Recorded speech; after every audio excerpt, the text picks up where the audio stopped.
नमस्कार, मैं हूं श्रुति आप लोग के सामने और आज बड़ी खबरों के साथ आप लोग की शुरुआत करते हैं। पहली खबर आप लोग के सामने है कि बिहार इलेक्शन कब साथ कब अलग, राह चले राजद कांग्रेस, 28 साल से जारी कभी हाँ कभी ना का चुनाव पर कितना असर।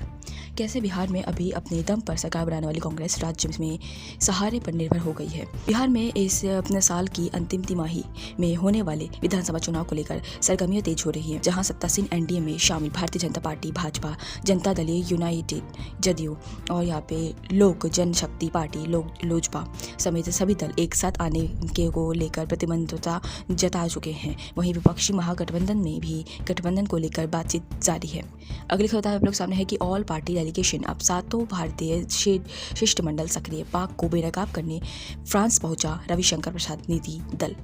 अब बता दें आप लोगों को कि भारत के 7 सर्वदलीय प्रतिनिधिमंडल 33 देशों की राजधानियों का दौरा कर रहे हैं। अलग अलग दलों में शामिल 51 सांसदों के अलावा कई राजनीतिक पूर्व केंद्रीय मंत्री और नौकरशाह टीम इंडिया की तरह पाकिस्तान दुष्प्रचार को धाराशायी करने में जुटे हैं। इन शिष्टमंडलों में शामिल सभी लोग दहशतगर्दों के पनाहगाह पाकिस्तान और प्रधानमंत्री शहबाज शरीफ के नेतृत्व वाली सरकार की नीतियों को अलग अलग मंचों के बेनकाब कर रहे हैं। पूर्व केंद्रीय मंत्री रविशंकर प्रसाद नीति शिष्टमंडल आज फ्रांस पहुंचा।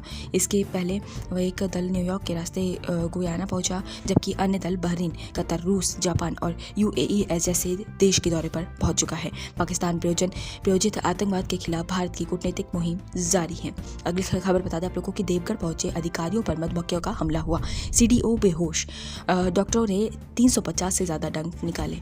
मधुमक्खी के हमले में अपने सीडीओ कमलाकांत पांडे बेहोश हो गए। वहीं विशेष अपने सचिव सुनील कुमार वर्मा, एनडीए नमामि गंगे राजेश कुमार श्रीवास्तव सहित 9 अधिकारी और कर्मचारी जख्मी हो गए हैं। देवघर में रविवार को निरीक्षण करने पहुंचे अधिकारियों को मधुमक्खियों ने हजारों डंक मारे। इससे सीडीओ कमलाकांत पांडे बेहोश हो गए। वहीं विशेष अपने सचिव सुनील कुमार वर्मा, एडीएम नमामि गंगे राजेश कुमार श्रीवास्तव सहित 9 अधिकारी और कर्मचारी जख्मी हो गए। तो अगली खबर देखते हैं आप लोग सामने है कि दिल्ली में हैवानियत के सारे हद पार, दंपति पर हथौड़े से हमला, पति की मौत, खून से लथपथ महिला से दुष्कर्म। शक होने पर पुलिस ने महिला का मेडिकल करवाया तो खुलासा हुआ कि गिरफ्तारी के बाद आरोपी ने भी महिला के साथ दुष्कर्म की बात स्वीकार की है। पुलिस ने हत्या के प्रयास के अलावा दुष्कर्म की धारा भी जोड़ी है। दंपति पर हमले के दौरान आरोपी अखिलेश ने हैवानियत के सारे हदें पार कर दी। महिलाएं को मरा हुआ समझकर आरोपी ने खून से लथपथ पूजा के साथ दुष्कर्म किया।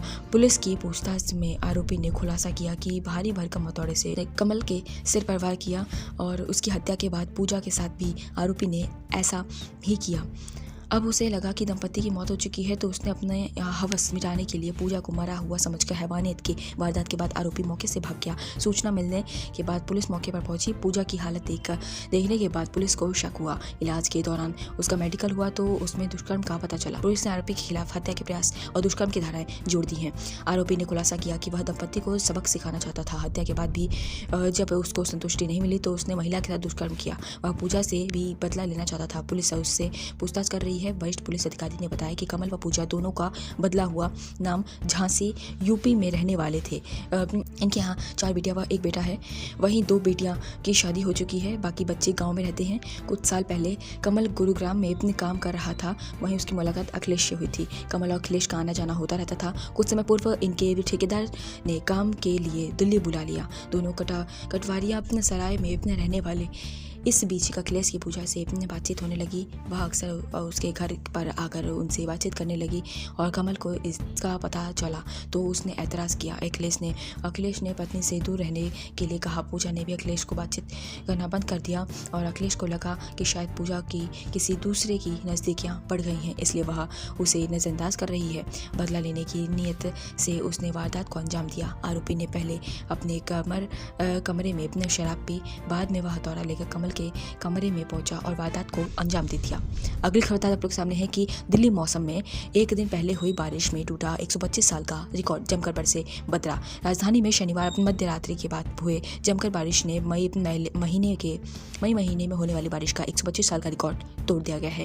अगली खबर आप लोग के दिल्ली में स्ट्रीट लाइट के इलेक्ट्रिक पैनल से लगा करंट, मासूम की मौत, बचाए गए दोस्त और महिला को भी लगा झटका। अध्यक्ष जितेंद्र सिंह राठौर ने बताया पार्क में बिजली का पैनल खुला हुआ था। कई बार प्रशासन से इसकी शिकायत भी की गई थी। दक्षिण पूर्व दिल्ली के कालकाजी स्थित दिल्ली नगर निगम के पार्क में शनिवार शाम खेलने के दौरान 2 मासूमों की स्ट्रीट लाइट के लिए लगाए गए इलेक्ट्रिक पैनल के जोरदार करंट लग गया। हादसे में एक की मौत हो गई, जबकि झटका लगने से दूसरा दूर जा गिरा। बच्चे को बचाने के ही महिला को भी करंट का झटका लगा। कालकाजी थाना पहुंचा पुलिस ने मामला दर्ज कर छानबीन शुरू कर दी। इस बात का पता लगाया जा सकता है कि पार्क की देखरेख का जिम्मा किसका है। दक्षिण पूर्व जिला पुलिस उपायुक्त रवि कुमार ने बताया कि आर्यमन अपने परिवार के साथ L11 block DTA flat Kalkaji में रहता था और इसके परिवार में पिताजी रणदीप चौधरी, माँ और एक बड़ा भाई है। आर्यमन अपने GK के एक नामी स्कूल में 4वीं कक्षा में पढ़ता था। इसका बड़ा भाई उसी स्कूल में 7वीं कक्षा में पढ़ता है। अगली खबर आपके सामने कि जम्मू कश्मीर 10 संवेदनशील जिलों में कार्यरत केंद्रीय कर्मियों का बड़ा कार्यालय 3 साल का सेवा विस्तार। सरकार ने कश्मीर में तैनात कर्मचारियों के लिए 3 साल की प्रोत्साहन विस्तार योजना को आगे बढ़ाया दिया है। अब घाटी में तैनात केंद्रीय कर्मियों को इस योजना के तहत 31 जुलाई 2027 तक लाभ मिलेंगे। केंद्र सरकार के आतंकवाद के लिहाज में संवेदनशील 10 जिलों में अपने सेवारत कार्यकर्मियों के लिए बड़ा फैसला किया है। सरकार ने कश्मीर में तैनात कर्मचारियों के लिए 3 साल की प्रोत्साहन विस्तार योजना को आगे बढ़ा दिया है। अब घाटी में तैनात केंद्रीय कर्मियों को इस योजना के तहत 31 जुलाई 2027 तक लाभ मिलेंगे। अगली खबर आप लोग के सामने है कि साइबर क्राइम डिजिटल दूल्हे ने सॉफ्टवेयर इंजीनियर से ठगे 56 लाख, पहले प्यार और शादी के जाल में फंसाया।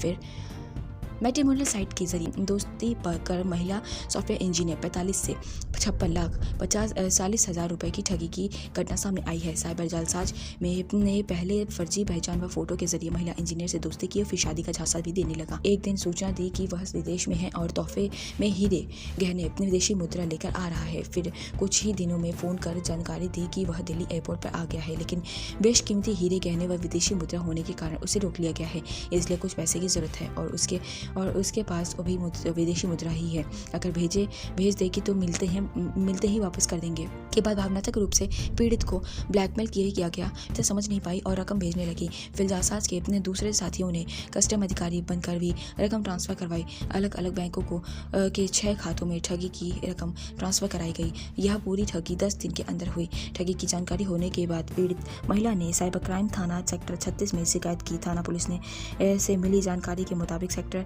40 निवासी महिला ने बताया कि उन्हें के पिता की मौत हो चुकी है। शादी के लिए उन्हें एक योग्य वर की तलाश थी, इसलिए मैट्रिमोनियल साइट पर अपनी प्रोफाइल बनाई थी। अगली खबर बताते आप लोग सामने कि आज से 2 दिवसीय दौरे पर रहेंगे गुजरात में प्रधानमंत्री मोदी जी और 82,950 करोड़ से अधिक की परियोजनाओं का करेंगे लोकार्पण।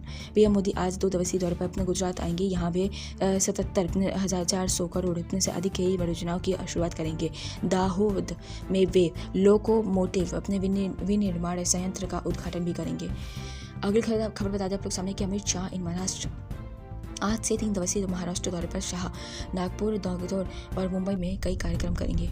कि यूपी में 120 किलोमीटर प्रति घंटा की रफ्तार 50 मीटर तक घसीटी गई जो है कार एयर बैग तो खुले पर नहीं बच पाई जान। पड़े उन्नाव के ये एक्सीडेंट। मृतक के भांजे अपने राजेश के मुताबिक मामा जब देवरिया से चले थे तो